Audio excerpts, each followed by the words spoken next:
Let's go to the US now, where there's widespread confusion over an email from Elon Musk to all federal employees to justify their employment or to be fired. Now, the South African-born billionaire may be backtracking slightly, saying the message was basically, this is a quote, to check and see if the employee had a pulse and was capable of replying to an email.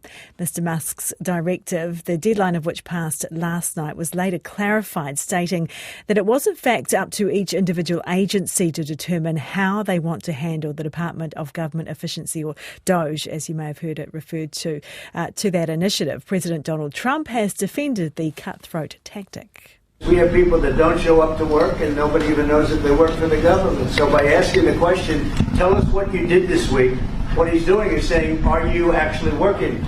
And then if you don't answer, like you're sort of semi-fired or you're fired, because a lot of people are not answering because they don't even exist. That's how badly various parts of our government were run. We have found hundreds of billions of dollars of fraud so far, and we've just started.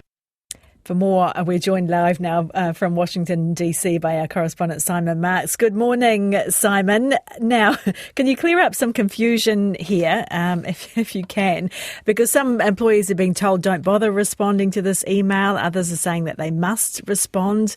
What is the overriding instruction here?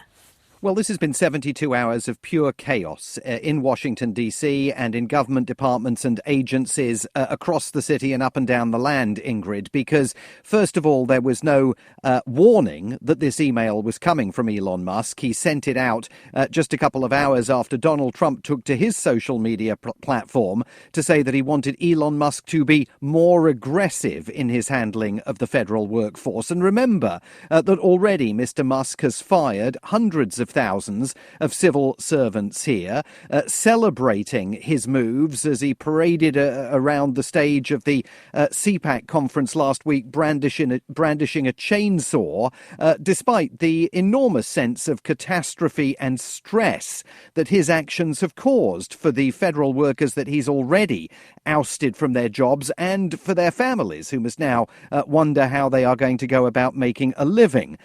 Several government agencies immediately moved after Elon Musk sent that email out to tell their employees to ignore it, including the new director of the FBI, Kash Patel, who said that he would decide what sort of personnel management policies were going to be in place at the FBI, not DOGE, the so-called Department of Government Efficiency, which is not really a government department. But remember also that there were some government departments where the advice was contradictory over the weekend. At the Department of Justice, for example, employees were told by the Attorney General that, yes, they needed to respond to Elon Musk's request for information.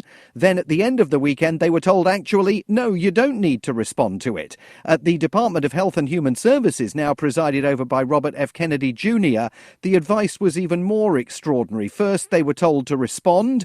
Then they were told to pause their response. Then they were told that if they wanted to respond, they could. They didn't have to, but if they did send an email back replying to the email they'd received from Mr. Musk's DOGE, they should assume that its contents were likely to fall into the hands of malign foreign actors, which is an extraordinary admission that this government in the United States is leaking like a sieve. And if you are a Five Eyes partner of the United States government, as New Zealand, of course, is, there have to be questions that are beginning to arise about how safe intelligence sharing is going to be with the Trump administration, given that civil servants in the Department of Health and Human Services were told yesterday, if you share information with Mr. Musk's DOGE, you should assume it is going to fall into the hands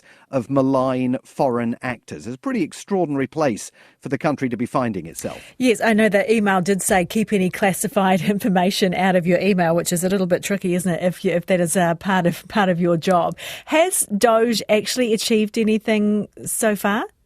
Well, I mean, they've achieved the shutdown of the U.S. Agency for International Development, the shuttering of operations at the Consumer Financial Protection Bureau, which just happened to be an agency that was looking into hundreds of complaints against Elon Musk's electric car company Tesla. They are continuing to bring about firings at places including the Federal Aviation Administration, the National Institutes of Health, and various other government departments. And a short while ago, Caroline Leavitt, the new White House press secretary, was asked a question that has been on all of our minds ahead of a very big moment here in Washington on Wednesday. Is Elon Musk going to attend the president's first cabinet meeting tomorrow? He is, as a matter of fact. I spoke to the president about that before coming down here as well. And Elon, considering he is working alongside the president and our cabinet secretaries, this entire administration, will be in attendance tomorrow just to talk about DOJ's efforts and how all of the cabinet secretaries are identifying waste, fraud, and abuse at their respective agencies. We look forward to the meeting tomorrow, and I think you'll be hearing from the president and his cabinet where they're on campus tomorrow. I hope you guys are excited. So just to be clear, Elon Musk, an unelected, unaccountable special government employee, will be sitting in a cabinet meeting alongside cabinet secretaries who are accountable to the United States Congress for their activities. It's a very clear indication that Donald Trump and Elon Musk continue to work hand in glove, that the president views Elon Musk as his de facto prime minister.